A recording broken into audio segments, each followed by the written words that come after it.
मैं सबसे पहले आपसे ये जानना चाहती हूँ कि दुनिया का पहला देश एक तरीके से ऑस्ट्रेलिया बन जाएगा जो टेक कंपनियों पर नकेल कसने जा रहा है। ऐसे में इस कानून की जरूरत ऑस्ट्रेलिया ने महसूस क्यों की, पहले ये बताइए।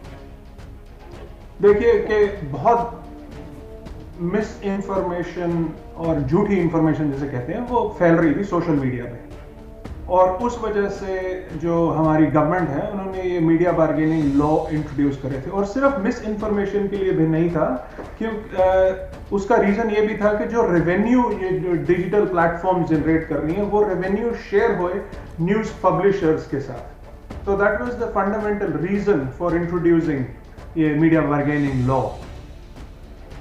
और अनुभव कैसा रहा ऑस्ट्रेलिया में, क्योंकि जाहिर सी बात है आसानी से तो मानी नहीं होंगी टेक कंपनियां। बिल्कुल एब्सोल्युटली। 18 तारीख को जब हम लोग सुबह उठे तो फेसबुक ने सारी जो ऑस्ट्रेलियन न्यूज आउटलेट्स थे उनको ब्लॉक कर दिया था।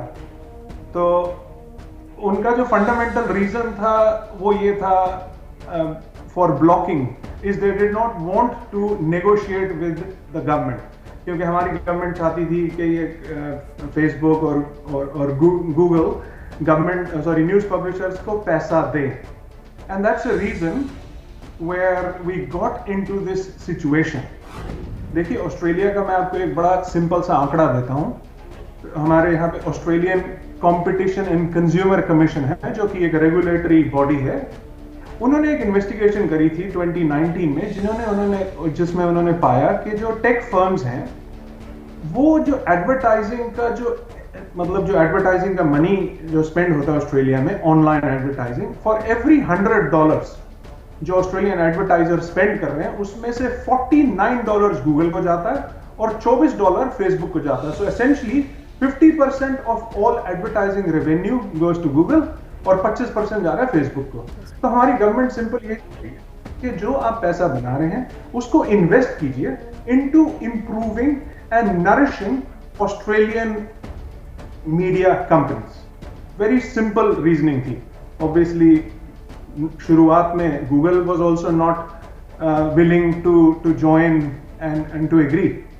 गूगल अल्टीमेटली अंडरस्टूड, तो गूगल ऑब्वियसली पहले उन्होंने नेगोशिएशन चालू करी। सर झुकाने में कैसे कामयाब हुए आप लोग? देखिए जो गवर्नमेंट थी ये बहुत अच्छा गवर्नमेंट ने करा कि government did not bend down. Government बिल्कुल नहीं झुकी। गवर्नमेंट ने इनफैक्ट लॉबी करा और लॉबिंग में जो बाकी देश थे वो भी ऑस्ट्रेलिया के साथ जुड़े। देखिए 18 तारीख को जब हमारा ये बैन हुआ, 19 तारीख को USA, UK, Canada, all of these joint forces and said to Australia very clearly कि आप लोग झुकिए मत। बिकॉज देखिए Australia basically was going to set a precedence. वो प्रेसिडेंट सेट हो गया रोमाना, बिकॉज लॉ जो है 25 तारीख को, आज 2 तारीख है, 25 तारीख को लॉ पास हो चुका है। बिल्कुल। तो चुप साहब आपने दुनिया को रास्ता दिखा दिया है। आपने मतलब ऑस्ट्रेलिया ने दुनिया को रास्ता दिखा दिया है। अब मैं भारत के संदर्भ में जानना चाहती हूँ कि भारत को लेकर आपको क्या लगता है, किस तरीके से यहाँ पर इसी तरीके से आगे कदम बढ़ाया जा सकता है?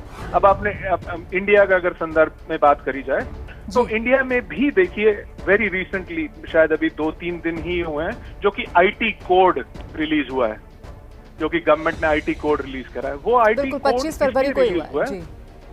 जी ओके। तो वो आईटी कोड देखिए, इंडिया की खासियत इस कोड में क्या रही कि इंडिया ने इसको लेजिस्लेटिवली इंट्रोड्यूस करा है। It is not a voluntary code which is similar to what Australia has done. क्योंकि जब इंडिया में जो आईटी कोड लेजिस्लेट हुआ उसी दौरान ऑस्ट्रेलिया के अंदर क्या हुआ, अपार्ट फ्रॉम द लेजिस्लेटिव जो हमारी बार्गेनिंग कोड जो हम बोलते हैं, उसके अलावा एक वॉलंटरी कोड भी इंट्रोड्यूस हुआ रोमाना। तो वो वॉलंटरी कोड ऑस्ट्रेलिया में क्या कहता था, उस वॉलंटरी कोड का जो मेन पर्पस था वो था टू रिड्यूस जो फेक न्यूज है। तो इंडिया में जो अब जो आईटी कोड रिलीज हुआ है उसका भी पर्पस ये है to give government more power.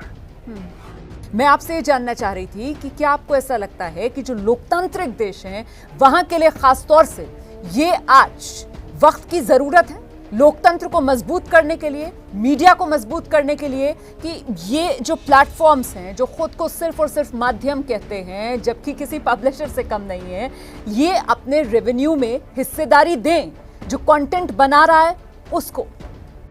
बिल्कुल, देखिए जो ऑस्ट्रेलिया का कोड है उसका रीजनिंग यही थी कि शेयर होए जो रेवेन्यू है।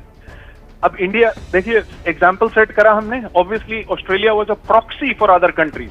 देखिए प्रॉक्सी टर्म मैं इसलिए यूज कर रहा हूं क्योंकि we were representing everyone in this fight against Facebook. Australia didn't back down.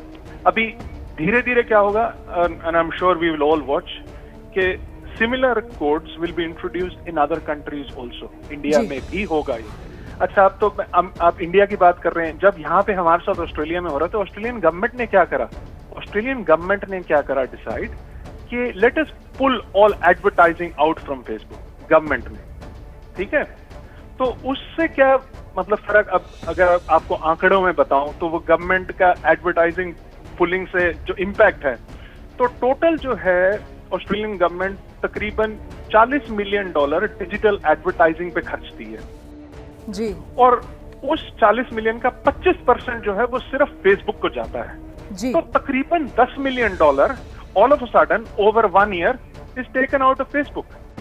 और बिल्कुल जब आप चौक इंडिया साहब, की इकोनॉमी, बिल्कुल चौक साहब, बहुत बहुत धन्यवाद। समय मेरे पास इतना ही है। दरअसल ऑस्ट्रेलिया ने ना वो दुनिया को राह दिखा दी है, मैं तो इसीलिए कह रही हूँ। बिल्कुल आपने दुनिया को राह बिल्कुल, दिखा कोई दी दो राह है, नहीं और है। साथ ही साथ लोकतंत्र की मजबूती के लिए क्यों जरूरी है कि ये जो टेक कंपनियां हैं ये न्यूज मीडिया के साथ अपना रेवेन्यू शेयर करें, इस पर भी आपने रोशनी डाली, और साथ ही साथ ऑस्ट्रेलिया का जो पूरा अनुभव आपने साझा किया उसके लिए बहुत बहुत धन्यवाद आपका।